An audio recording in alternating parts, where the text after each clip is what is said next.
How do you do?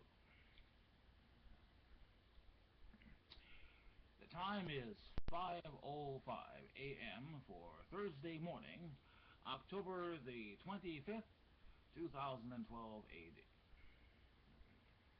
The weekend is almost here, and it is now less than 2 weeks until Election Day for Tuesday, November the 6th.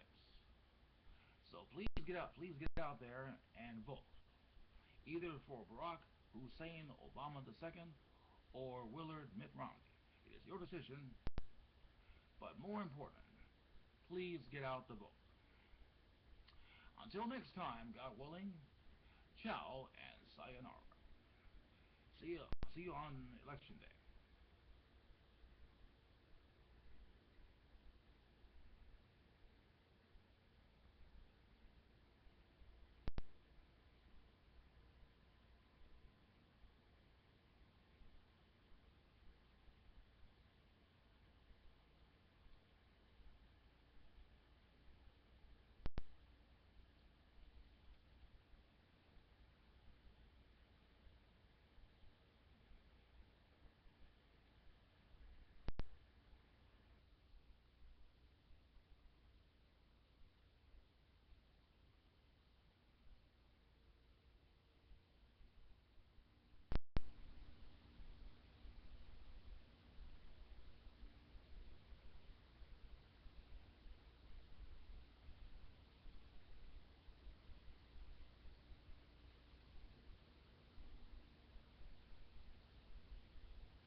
Rhythm and blues, Chicago style. It was blues. It was rock and roll. It's alright. Have a good time. And it was Windy City Soul. On a musical mile in Chicago, independent record companies pumped out hits that made America dance. It was a different sound. The world loved something different. It's amazing that this is black music. There weren't any black entrepreneurs in it. We tried to set the standard for what black people should do in the record business. We had the best music, and we gave the best parties. I mean, it was the best. It was the dawn of rhythm and blues, and on one Chicago street, R&B history was made. This is Etta James, and the street was Record Row.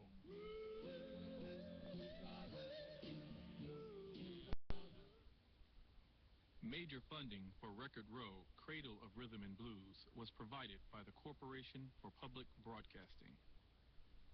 Additional funding was provided by the Central Educational Network, the Illinois Humanities Council, and the National Academy of Recording Arts and Sciences.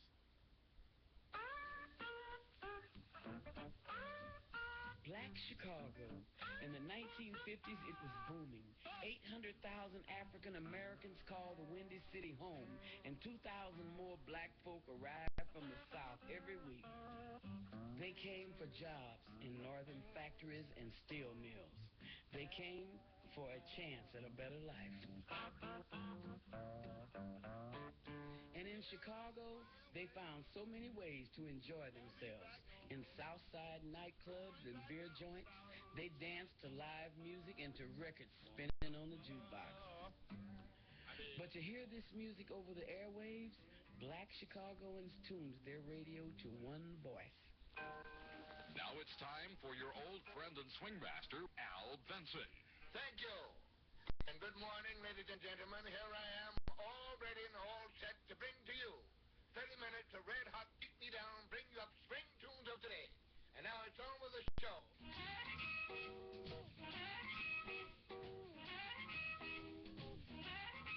Benson was the first DJ in the city to broadcast the gut bucket Delta blues of the South and the up-tempo rhythms from the West Coast. Al Benson played rhythm and the blues, and it was just what black Chicago wanted to hear.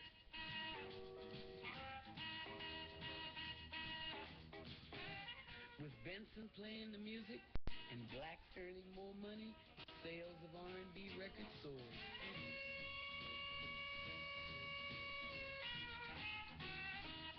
In segregated America of the 1950s, black music was basically ignored by most major record labels. Only a handful of small companies made records for black consumers. But as the demand for black music grew, dozens of independent record companies sprang up to cash in on a new market. Chicago was soon buzzing, with companies recording rhythm and blues. Several of these record labels settled on South Michigan Avenue, a street that was known as Record Row. The street has changed a lot since its heyday in the late 50s and early 60s. Tattered buildings, small businesses, and parking lots hide Record Row's former glory, when it was home to 17 record distributors and a half a dozen record labels with names like Chess, Wonderful, Chance, King, Constellation, Brunswick, and BJ. Back then, the street was hot. Record labels fought to be the first to get their song on the radio. Would-be producers covered the city looking for talent. Steel workers and cab drivers became stars overnight.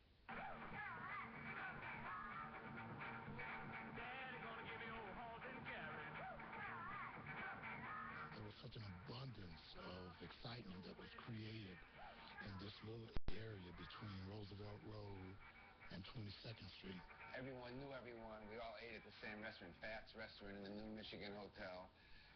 Many times a guy would start at one end trying to sell you his song or master and work his way up. Sometimes they'd sell it 2 or 3 times and be laughing all the time. Back in those days, you could hit every major company in the world in 2 blocks. It was unbelievable. You could walk down one side and up the other, and you would run into somebody with a hit record in their back pocket. The music that drove Record Row was mostly black music, written and performed by black artists.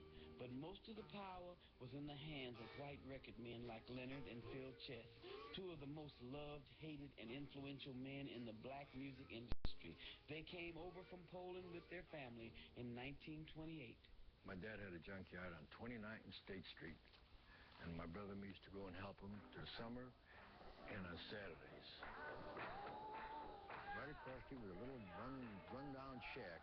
There was a church, and when they get in a groove on a Saturday or Sunday, start clapping their hands. Man, you'd stand there and you couldn't help but jump to the music. That's when we first heard the music. In 1945, the Chess brothers owned a nightclub for blacks called the Macomba Lounge. They hired musicians to entertain the crowd with jazz and urban blues. Blacks crowded these clubs for the nightlife and the music. Leonard and Phil saw an opportunity. There weren't many recordings of these musicians, so they quit the bar business and became record men and started up a relationship with DJ Al Benson. Al Benson would play a record 4 times in a row if you took care of him right. And you'd have instant reaction. He was the first with a major black listening audience. Major, because that's the only place they could hear it. I went down to Eli to get my pistol out of bar. Many blues artists were unskilled laborers by day and blues men by night. They brought their harmonicas and guitars from the South and amplified them, creating a new sound, urban blues.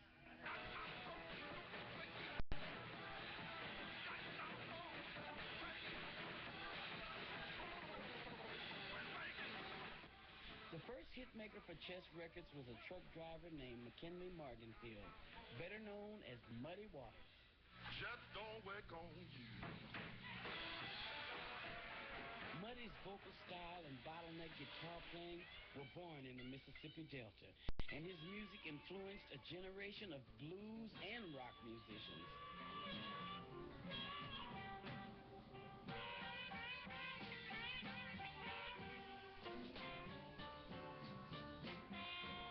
As a pretty little girl, but I lose my baby boy, ain't that bad? Muddy Waters. along with the Chess Records, invented that amplified harmonica in guitar here in Chicago. But it was Chess Records. To me, it was Chess Records. It was the foundation.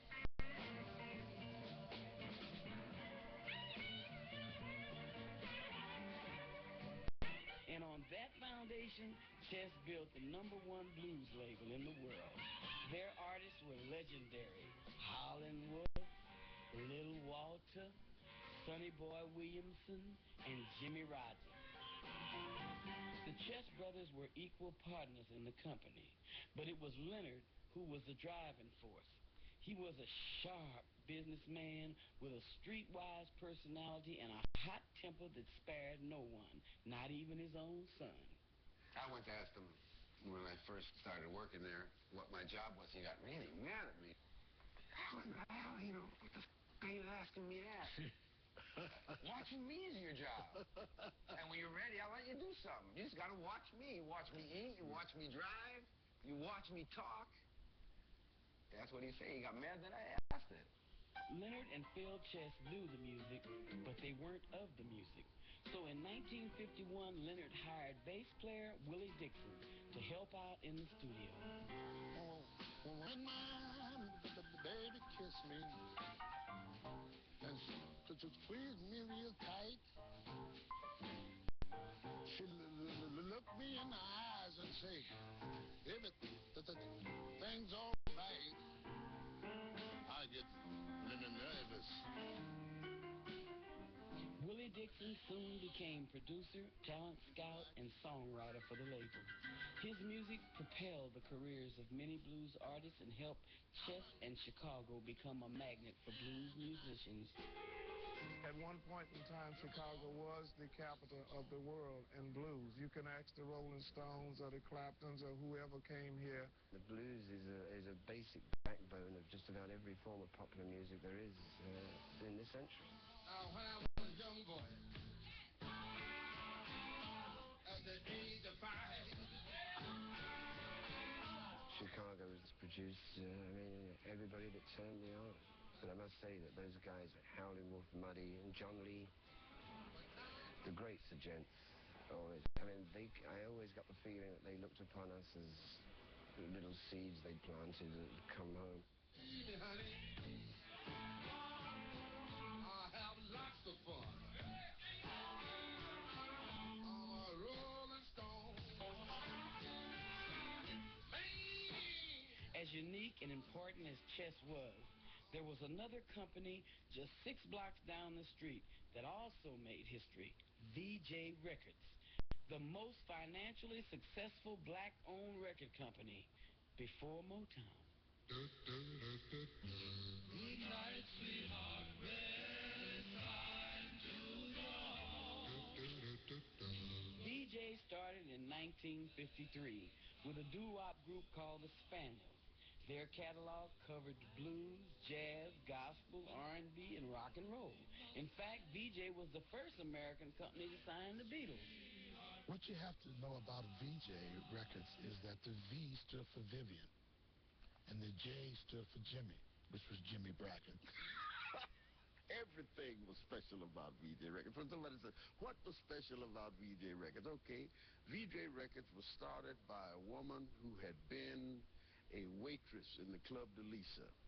Her name was Vivian Carter Bracken. She was a student of Al Benson, and she went over into Gary and started a radio show and opened up a record store. And out of opening up this record store, said these people come in here and they buy these records, and some of these records are hard to find. And she told her husband, who owned a little shoe shine parlor and stuff, and said, why don't we start making these records? So Vivian and her husband, Jimmy Bracken, took a $500 loan from a pawn shop and built a multi-million-dollar business. Well, I tell you, baby, wouldn't make no sense. When Vivian and Jimmy were auditioning one blues singer, a backup musician named Jimmy Reed caught their ear. They asked him if he'd written any songs, and Jimmy said no, but I've made up a few. Jimmy Reed became the label's top blues man and helped VJ give chess a run for its money in the blues market. Well, it's the same thing. Oh, it's the same old you. But you don't find artists like Jimmy Reed too often. A hit record has to be crafted, and Calvin Carter, the label's chief producer and Vivian's younger brother, was responsible for the creative side of VJ. Calvin Carter was a strange mixture. Crybaby, ex-Marine Corps. He had this soul, this thing inside of him that heard unusual talent. Calvin Carter was a non-musician musician. I mean, he didn't play anything, but he could hear everything.